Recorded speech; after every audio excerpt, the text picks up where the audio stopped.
নারায়ণগঞ্জের ফতুল্লার কাশীপুর এলাকা থেকে আলোচিত আওয়ামী লীগ নেত্রী রজনী আক্তার টুসিকে আটক করেছে পুলিশ।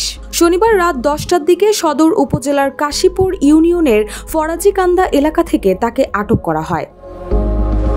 স্থানীয় সূত্রে জানা গেছে, রজনী আক্তার টুসি ফরাজিকান্দা এলাকায় ভাড়া বাসায় বসবাস করছিলেন গত 3 মাস ধরে।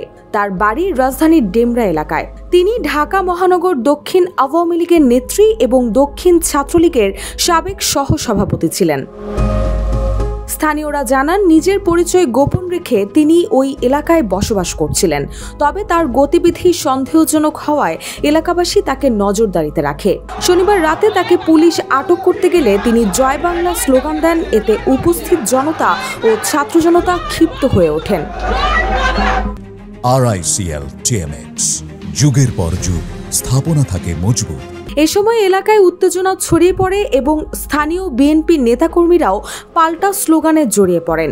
এরই মধ্যে ঘটনার একটি ভিডিও সামাজিক যোগাযোগ মাধ্যমে ছড়িয়ে পড়েছে, যেখানে টুসিকে পুলিশি হেফাজতে নিয়ে যেতে দেখা যায়।